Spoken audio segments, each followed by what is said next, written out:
Rangegowda mister and Mrs Rangegowda. ಇಲ್ಲ ಅವ್ವ, ಅದು ಬಿರ್ನು ಊಟ ಮಾಡ್ಲ ಮಗ, ಗೊತ್ತಾಗದೆ. ಅವ್ವ ಮಗ ಊಟ ಮಾಡೋ ಹೊತ್ನಾಗೆ ಮಾತಾಡ್ಬಾರ್ದು, ಸುಮ್ಕೆ ಉಣ್ಣು. ನಂಗಲ್ಲವ, ಮಾತಾಡ್ಬಾರ್ದು ಅಂತ ಹೇಳೋದಲ್ಲ, ಸುಮ್ಕೆ ಊಟ ಮಾಡು. ಸರಿ ಕಣ.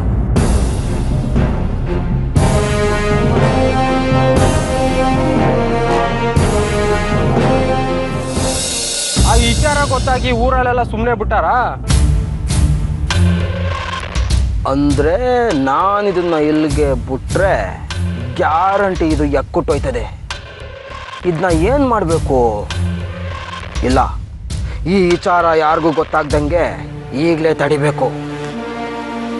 ಲೇ, ಯಾವುದೇ ಕಾರಣಕ್ಕೂ ನನ್ನ ಮರ್ವಾದೆ ಹೋಗಕ್ಕೆ ಬಿಡಾಕಿಲ್ಲ ಹಾಕಲ್ಲ. ಇದ್ರೆ ತಾನೇ ಹೋಗೋದು, ಇಲ್ವೇ ಇಲ್ಲ ಇನ್ನೆಲ್ಲಿ ಓದೋದು? ಏಯ್, ಏನಿಲ್ಲ ಅಂದೆ?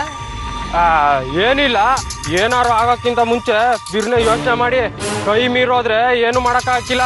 ಏಯ್, ಕೈ ಮೀರಕ್ಕೆ ಬಿಡಾಕಿಲ್ಲ ಕಳ್ಳ. ಈಗಿಂದೀಗ್ಲೇ ಹೋಗಿ ಅವಳ ತಲೆ ಮೇಲೆ ಬಿಟ್ಟು ಅವಳು ಹೊಟ್ಟೆಗಿರೋ ಪಿಂಡ ಆಚೆಗೆ ಬರ್ದಂಗೆ ತಗ್ಸಾಕ್ತೀನಿ.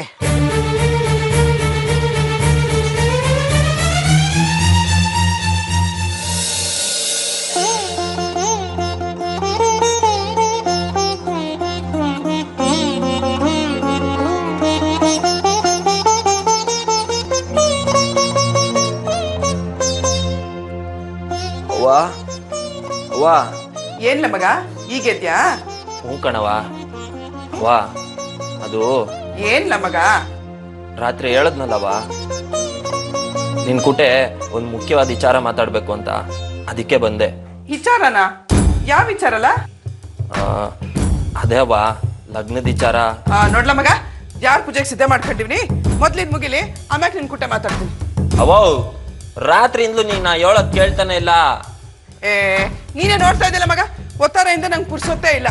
ಯಾವ್ರ ಪೂಜೆ ಒಂದ್ ಮುಗಿದ್ಬಿಟ್ರೆ ಆಮ್ಯಾಕೆ ನಿನ್ ಕುಟೆ ಕುತ್ಕೊಂಡು ಆರಾಮಾಗಿ ಮಾತಾಡ್ತೀನಿ. ಹೋಗ್ ಬಿನ್ನೆ ಸ್ನಾನ ಮಾಡ್ಕೊಂಬಾ, ದೇವ್ರ ಕೈ ಮುಗಿವಂತೆ.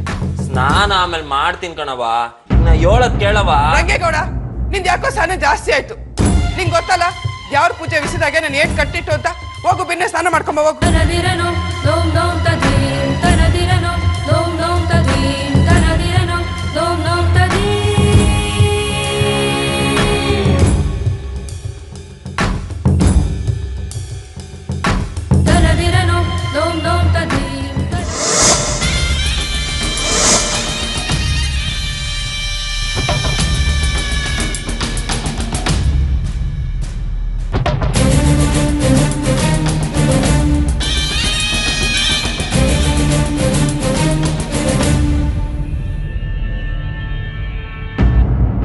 ಯಾವ್ರೆ ಅವ್ವ, ನಾ ಏಟ್ ಹೇಳಿದ್ರು ನನ್ನ ಮಾತನ್ನೇ ಕೇಳಿಸ್ಕೊಂತಿಲ್ಲ.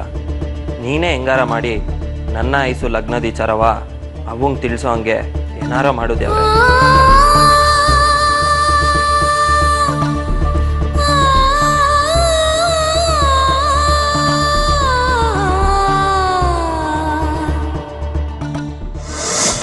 ಭಗವಂತ, ಆ ಕವಡೆ ಶಾಸ್ತ್ರಿ ಬರಗಂಟ ಈ ರಂಗೇಗೌಡ ನನ್ನ ಕಿವಿನಾಗೆ ಏನು ಊದ್ದೇ ಇರಂಗ್ ಮಾಡಪ್ಪ.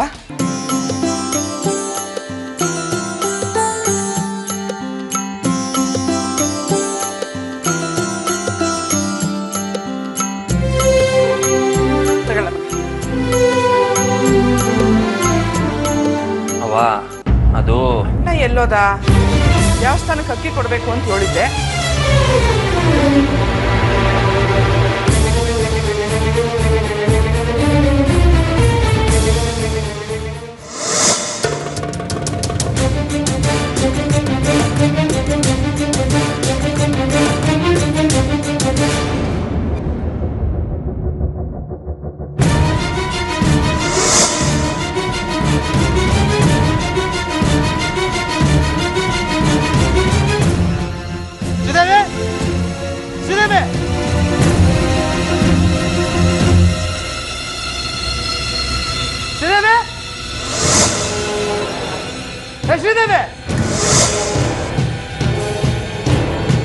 ಮಾಡ್ತೀನಿ ನಿನ್ಗೆ.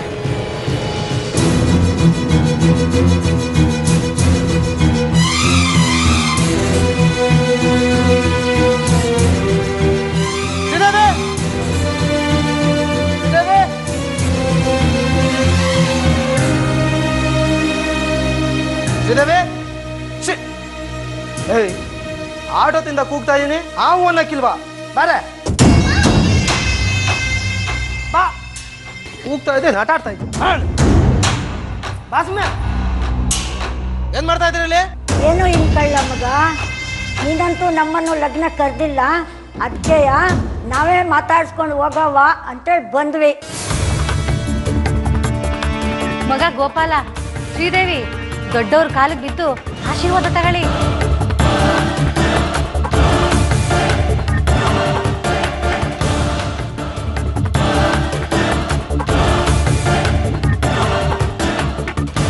ನಿನ್ ಬಗ್ಗೆ ತಪ್ಪಾಗಿ ತಿಳ್ಕೊಂಡು ಬಿದ್ದಿದ್ದೆ ಕಣ್ಲ. ನೀನಂತೂ ಚಿನ್ನದಂತ ಹುಡುಗ.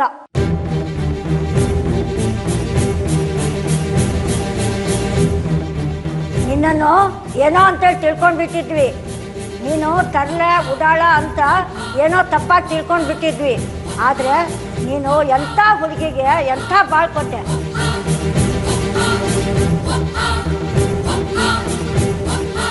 ನನಗೂ ಒಬ್ಬ ಮಗಳಿದ್ಲು, ಲಗ್ನ ಮಾಡಿಕೊಟ್ಟೆ. 3 ತಿಂಗಳಿಗೆಲ್ಲ ಸೀಮೆಣ್ಣೆ ಸುಟ್ಬಿಟ್ಟ ಪಾಪನದ ಮಗ. ನೀ ಹಂಗೆಲ್ಲ ಅಲ್ಲ ಕಣಪ್ಪ, ಬಂಗಾರದಂತ ಮಗ. ನಾವಿನ್ ಬರ್ತೀವಿ. ಬಂಗಾರದಂತ ಮಗ. ಒಳಗಿರೋ ವಿಚಾರ ಗೊತ್ತಿಲ್ಲದೆ ಮಾತಾಡ್ತಾವ್ರೆ ಅಂತ ಕಾಣಿಸುತ್ತೆ. ಕದ್ದು ಬಸ್ರು ಮಾಡಿದವ್ ನಾ ರಂಗೇಗೌಡ ಎದುರಿಸಿ ಲಗ್ನ ಮಾಡೋನೆ. ಬ್ಯಾರೆ ಊರಾಗಿದ್ಕೆ ಬಚಾವು, ಇದೇ ಊರಾಗಿದ್ರೆ ಮುಚ್ಕೊಂಡು ನಿಂತ್ಕೊಳ್ಳೋದೇ ಎಡ್ಕಸ್ಬಿ. ಹಳ್ಳಿಗೆಲ್ಲ ಟಾಮ್ ಮಾಡ್ಕೊಂಡ್ ಬಂದಿದ್ಯಾ ಹೆಂಗೆ?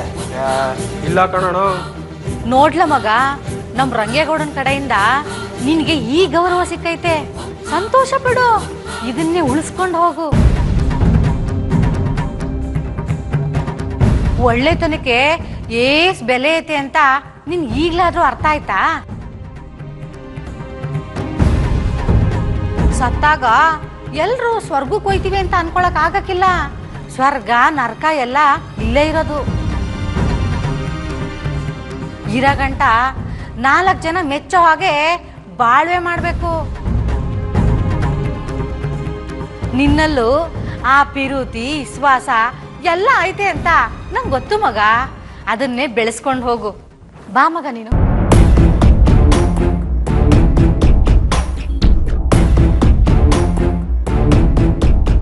ಈ ಮೂದೇವಿ ಹಟ್ಟಿನಾಗಿರ ಗಂಟ ನಾನು ಎಲ್ಲಿ ನೆಮ್ಮದಿಯಾಗಿರಕ್ಕಾದದು? ಅಲ್ಲ ಕೇಡ್ಗಾಲಕ್ಕೆ ನಾಯಿ ಮೊಟ್ಟೆ ಇಡ್ತಾನೆ. ಗೌರಿ ಮಗನ ಪರವಾಗಿ ಮಾತಾಡ್ತಾನೆ. ಎಲ್ಲಿಗೋಗಿ ಮುಟ್ಟುತ್ತೋ ಗೊತ್ತಿಲ್ಲ. ನನ್ನ ರಕ್ತ ಕುಡ್ತೋನು ಇವನು ಒಳ್ಳೆಯ ಸಾಧ್ಯನೇ ಇಲ್ಲ.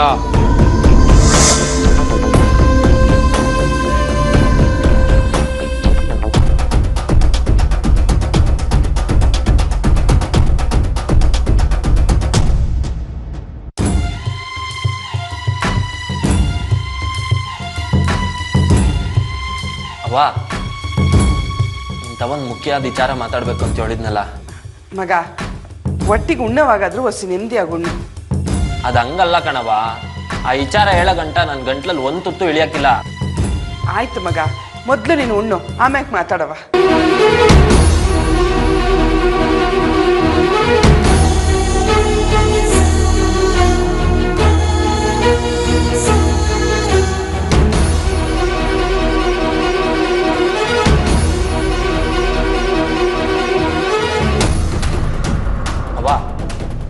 ತಿಂಡಿ ತಿಂದಾಯ್ತು, ಈಗ್ಲಾದ್ರೂ ಕುತ್ಕೋ.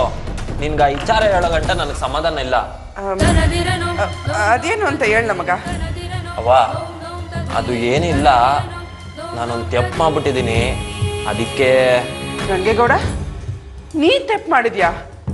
ನಾ ಇದನ್ನ ನಂಬಕ್ಕಿಲ್ಲ ಮಗ. ಅವ್ವ, ಅದು ನಾನು ಬೇಕು ಅಂತ ತೆಪ್ಪು ಮಾಡಿಲ್ಲ ಕಣವ. ಅವತ್ತು ಟೇಮ್ ಹಂಗಿತ್ತು. ಅದಕ್ಕೆ ಅದರಿಂದ ಒಂದು ದೊಡ್ಡ ತೊಂದರೆ ಆಗೋಗದೆ. ಆ ತಪ್ಪನ್ನ ಸರಿ ಮಾಡಬೇಕು ಅಂದ್ರೆ ಲಗ್ನವ. ಬಂ ಬಂ ಬೋಲೆ ಶಂಕರ್, ಸಬ್ಕೋ ಮಾಲಿಕ್ ಈಶ್ವರ್.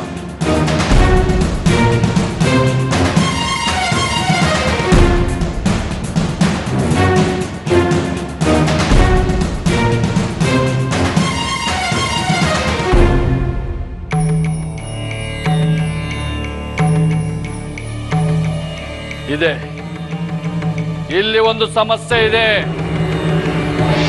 ನೋಡಿದ ಕಡೆ ಎಲ್ಲ ಬೆಳಕು ಕಾಣಬೇಕು ಅಂತ ಕಣ್ಣಿಗೆ ಸುಣ್ಣ ಮೆತ್ತುಕೊಳ್ಳೋ ತಪ್ಪು ನಡೀತಾ ಇದೆ ಇಲ್ಲಿ.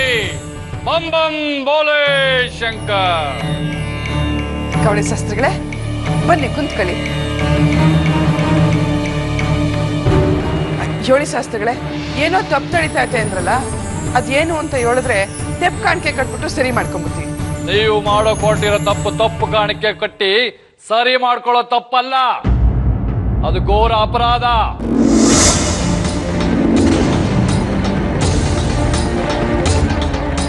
ನೀವು ನಿರ್ಧಾರ ಮಾಡೋದಕ್ಕೆ ಮುಂಚೆ ನನ್ನ ಹತ್ರ ಚರ್ಚೆ ಮಾಡಬಹುದಿತ್ತು. ಆದ್ರೆ ನೀವು ನನ್ನನ್ನು ಉಪೇಕ್ಷೆ ಮಾಡಿದ್ದೀರಿ, ದುಡುಕಿದ್ದೀರಿ. ನಾನಿಲ್ದಿದ್ರೆ ಏನಾಯ್ತು? ಬೇರೆ ಜ್ಯೋತಿಷಿಗಳು ಇರ್ಲಿಲ್ವೇ? ಅವ್ರಿಗೆ ಈ ಜಾತಕ ತೋರಿಸಿ ಕಾರ್ಯ ಮುಂದುವರ್ಸ್ಬೋದಿತ್ತು.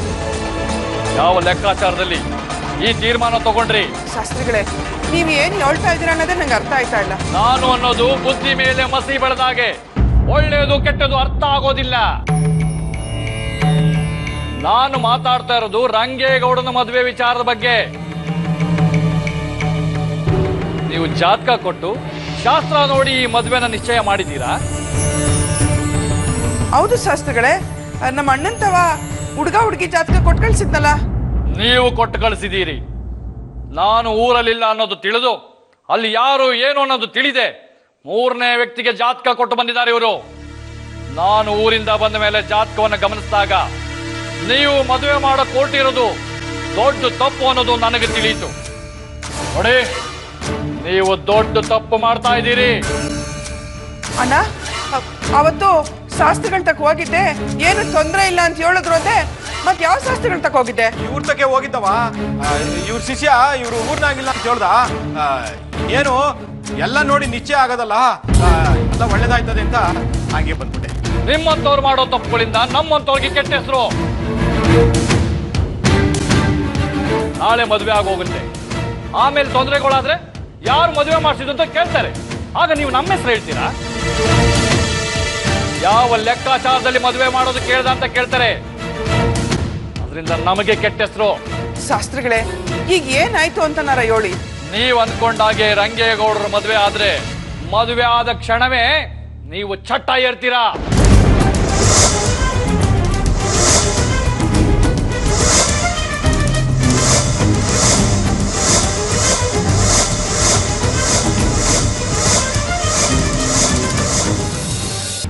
ಶಾಸ್ತ್ರಿಗಳೇ, ಬಂದ್ವಾ, ಶಾಸ್ತ್ರ ಹೇಳದ್ವಾ, ಓದ್ವಾ, ಅಷ್ಟನ್ ಮಾತ್ರ ನೋಡ್ಕೊಂಡೋಗಿ. ಅದನ್ ಬಿಟ್ಟು ದ್ಯಾವತೆ ಅಂತಿರೋ ನಮ್ಮ ಅವ್ವನ್ ಪ್ರಾಣ ಕಂಟಕ ಅದೆ, ಅದು ಇದು ಅಂತ ಏನಾರ ಹೇಳಿದ್ರೆ ಟಾರ್ಗೆಟ್ ಫಿಕ್ಸ್ ಮಾಡಿ ನಿಮ್ ಪಿರಾಣ ತೆಗ್ದಾಕ್ಬಿಡ್ತೀನಿ.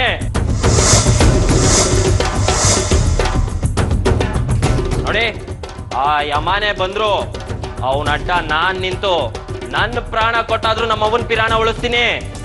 ನೀವೇನ್ ಹೇಳಿದ್ರು ನಡಿಯಾಕಿಲ್ಲ. ಅವನ್ ಪಿರಾಣದ ಬಗ್ಗೆ ಇನ್ನೊಂದೇ ಒಂದ್ ಮಾತಾಡಿದ್ರು ನಿಮ್ ಪಿರಾಣ ತೆಗ್ದಾಕ್ಬಿಡ್ತೀನಿ.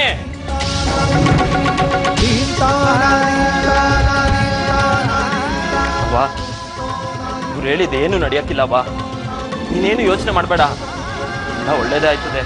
ತಲಾಂತರದಿಂದ ಜ್ಯೋತಿಷ್ಯ ಹೇಳ್ಕೊಂಡ್ ಬಂದಿರೋ ವಂಶ ನಮ್ದು. ಹೇಳಿದ್ದು ಸುಳ್ಳಾಗಿಲ್ಲ, ಸುಳ್ಳಾಗೋದು ಇಲ್ಲ.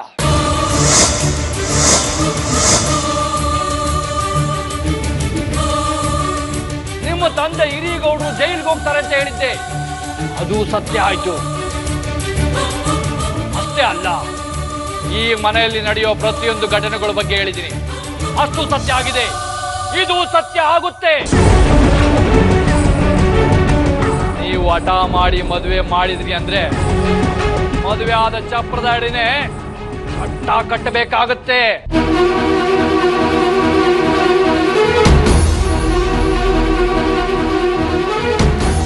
ಹೊಸೇನ ಮನೆ ತುಂಬಿಸ್ಕೋಬೇಕಾಗಿರೋ ಅತ್ತೆ ಸ್ಮಶಾನ ದಾರಿ ಹಿಡಿಬೇಕಾಗತ್ತೆ. ಇದು ಸತ್ಯ. ಇದನ್ನ ಯಾರಿಂದಲೂ ತಪ್ಪಿಸ್ಕೊಳ್ಳೋಕೆ ಸಾಧ್ಯ ಇಲ್ಲ.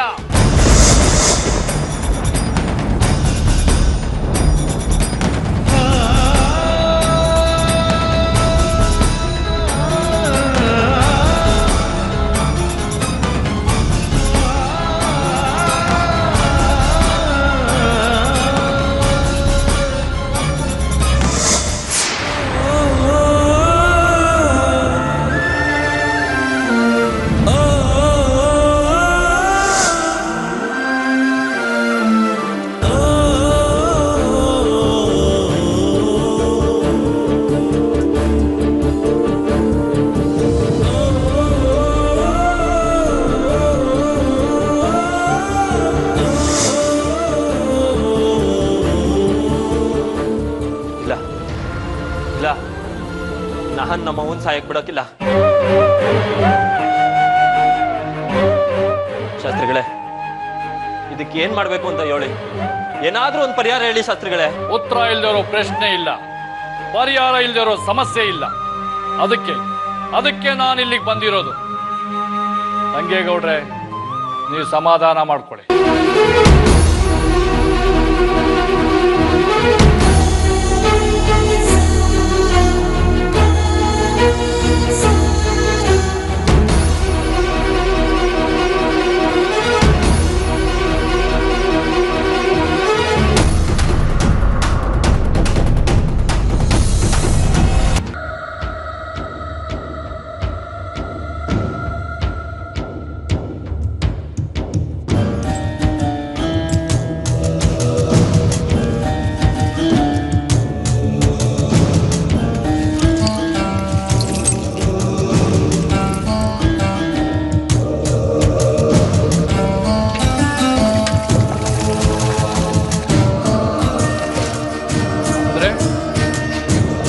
ದ್ವಾದಶ ರಾಶಿಗಳೆಲ್ಲ ತುಲಾ ರಾಶಿಯಲ್ಲಿ ತಾಂಡವಾಡ್ತಾ ಇದ್ದಾರೆ. ಹೌದು, ಏನಾದ್ರೂ ರಂಗೇಗೌಡನ ಮದುವೆ ಮೊದಲಾದ್ರೆ ನಿಮ್ಮ ಸಾವು ಕಟ್ಟಿಟ್ಟ ಬುತ್ತಿ. ಅಲ್ಲ ಶಾಸ್ತ್ರಿಗಳೇ, ಲಗ್ನ ಮಾಡೋದು ವಂಶ ಬೆಳೆಸ್ಬೇಕು ಅಂತ ತಾನೇ. ನೀವೇನೋ ವಿಚಿತ್ರವಾಗಿ ಹಿರಿತಲೆ ಹೋಯ್ತದೆ ಅಂತ ಹೇಳ್ತಿದ್ದೀರಲ್ಲ. ನೀವ್ ಹೇಳ್ದಂಗೆ ಆದ್ರೆ ನಮ್ ರಂಗೇಗೌಡನ್ ಲಗ್ನ ಮಾಡಂಗಿಲ್ಲ. ಮಾಡ್ಬೇಕು ಅಂದ್ರೂ ನಮ್ ಕಾಂಚನ ಸತ್ಮ್ಯಾಗೆ ಮಾಡ್ಬೇಕಾಯ್ತದೆ ಅಂತೀರಾ? ನೀನ್ ಸುಮ್ಕೆ ಬಾಯ್ಗೆ ಬಂದಂಗ ಮಾತಾಡ್ಬೇಡ. ಅವಂಗ ಏನಾದ್ರೂ ಆಯ್ತದೆ ಅಂದ್ರೆ ನನ್ಗೆ ಈ ಲಗ್ನನೇ ಬೇಡ. ಅಯ್ಯೋ, ಹಂಗಂದ್ರೆ ಆದತ್ತ ರಂಗೇಗೌಡ? ಏನಾರ ಪರಿಹಾರ ಯೋಳಿ ಅಂತ ಕೇಳ್ದೆ ಅದು ಕೂಗಾಡಿದ್ರೆ ಆದತ್ತಾ? ಶಾಸ್ತ್ರಿಗಳೇ, ಬೇರೆ ಏನಾರ ಪರಿಹಾರ ಆಯ್ತಾ ಅಂತ ಇನ್ನೊಂದ್ ಕಿತ್ತ ಕೌಡಿಬಿಟ್ಟು ನೋಡಿ. ರಂಗೇಗೌಡನ ಜಾತಕದ ಪ್ರಕಾರ ರಂಗೇಗೌಡನಿಗೆ ಮೊದಲು ಮದುವೆ ಆದ್ರೆ ನಿಮ್ಮ ಪ್ರಾಣಕ್ಕೆ ಕಂಟಕ ಇದೆ. ಆ ಒಂದು ಕಾರಣಕ್ಕೆ ನಿಮ್ಮ ಮಗನಿಗೆ ಮೊದಲು ಮದುವೆ ಮಾಡಿ, ಆ ನಂತರ ರಂಗೇಗೌಡನಿಗೆ ಮದುವೆ ಮಾಡಿ, ಎಲ್ಲವೂ ಸರಿ ಹೋಗುತ್ತೆ. ಶಾಸ್ತ್ರಿಗಳೇ, ರಂಗೇಗೌಡನು ನನ್ನ ಮಗನೇ. ಹಂಗಿರುವಾಗ ಯಾವ ಮಗನ್ ಲಗ್ನ ಮಾಡಿದ್ರೆ ಯೋನ್ ಹೇಳಿ? ರಂಗೇಗೌಡ ನನ್ನ ಹಿರಿ ಮಗ. ಮೊದ್ಲು ಅವನಿಗೆ ಲಗ್ನ ಮಾಡ್ಬೇಕಾಗಿರೋದು ನನ್ನ ಕರ್ತವ್ಯ. ರಂಗೇಗೌಡ ನನ್ನ ಹೊಟ್ಟೆನಾಗ ಹುಟ್ಟದೇ ಇರ್ಬೋದು, ಆದ್ರ ಅವನ್ನ ನನ್ನ ಹೊಟ್ಟೆನಾಗ ಹುಟ್ಟಿದ ಮಗನಿಗಿಂತಲೂ ಹೆಚ್ಚಾಗಿ ಸಾಕು ಬೆಳೆಸಿವ್ನಿ.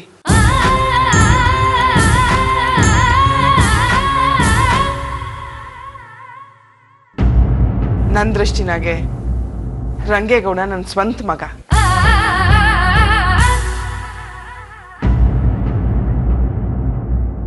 ನಿಮ್ಮ ಮಾತು ನನಗೆ ಅರ್ಥ ಆಗ್ತಿದೆ ತಾಯಿ. ನೀವು ಅನ್ಕೊಂಡಿದ್ದೆಲ್ಲ ಆಗೋಲ್ಲ, ಅನ್ಕೊಂಡಿದ್ದೆಲ್ಲ ಆಗಬೇಕು ಅನ್ನೋದು ತಪ್ಪು. ನಿಮ್ಮ ಮನಸ್ಸಿನ ದೃಷ್ಟಿಯಲ್ಲಿ ಈ ರಂಗೇಗೌಡ ನಿಮ್ಮ ಹಿರಿಯ ಮಗ, ಆದರೆ ದೇವರ ಸೃಷ್ಟಿಯಲ್ಲಿ. ಶಾಸ್ತ್ರಿಗಳೇ, ರಂಗೇಗೌಡ ನನ್ನ ಹೊಟ್ಟೆನಾಗ ಹುಟ್ಲಿಲ್ಲ ಅನ್ನೋ ಕಾರಣಕ್ಕೆ ಇವ್ ನನ್ನ ಮಗ ಅಲ್ಲ ಅಂತ ಹೇಳೋದು ತಪ್ಪು. ಯಾರು ಏನೇ ಹೇಳಿದ್ರು ರಂಗೇಗೌಡನೇ ನನ್ನ ಹಿರಿ ಮಗ, ಮಹೇಶ ಕಿರಿ ಮಗ. ನಿಮ್ಮ ಪ್ರಕಾರ ಅವನು ನಿಮಗೆ ಕಿರಿ ಮಗ, ಆದರೆ ದೇವರ ಪ್ರಕಾರ ಅವನು ನಿಮಗೆ ಹಿರಿ ಮಗ. ಅವನ ಮದುವೆ ಆಗದ ಹೊರತು ಈ ಮನೆಯಲ್ಲಿ ಶುಭ ಕಾರ್ಯ ನಡೆಯೋ ಆಗಿಲ್ಲ. ನಂಗೆ ಏನಾದ್ರೂ ಸರಿನೇ. ಮೊದ್ಲು ರಂಗೇಗೌಡನ ಲಗ್ನವ ಮಾಡೇ ಮಾಡ್ತೀನಿ. ಈಟ್ ವರ್ಷ ಏನ್ ಆಗ್ಬಾರ್ದು ಅನ್ಕೊಂಡಿದ್ನೋ ಅದೇ ಆಯ್ತಾಯ್ತಂದ್ರೆ ನೋಡ್ಕೊಂಡು ಹೆಂಗ್ ಸುಮ್ಕಿರಕಾಯ್ತದೆ? ಆಗಕ್ಕೆ ರಂಗೇಗೌಡ ನನ್ನ ಹೊಟ್ಟೆನಾಗ ಹುಟ್ಲಿಲ್ಲ ದಿಟ. ಹಂಗಂತ ಇವನ್ನ ನಾನು ಯಾವತ್ತೂ ಸೌತಿ ಮಗ ಅಂತ ನೋಡ್ಕೊಂಡ್ಲಿಲ್ಲ.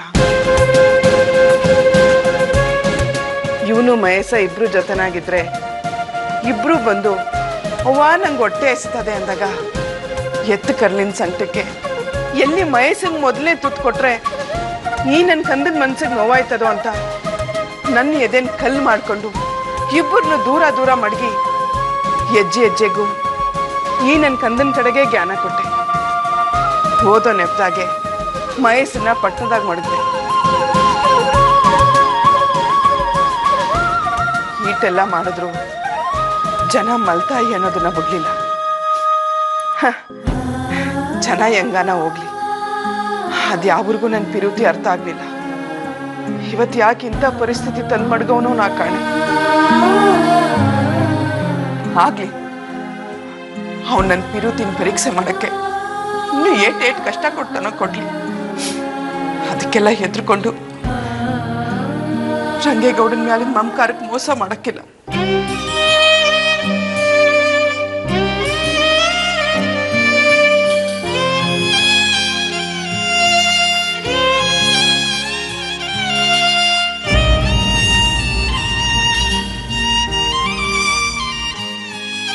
ಮಹೇಶಂಗಿಂತ ಮೊದಲು ಬಾಯಿ ತುಂಬ ಅವ್ವ ಅಂತ ಕರೆದು ನನ್ನ ತಾಯಿ ತನಗೆ ಭಾಗ್ಯ ಕೊಟ್ಟಿದ್ದು ಈ ನನ್ನ ರಂಗೇಗೌಡ.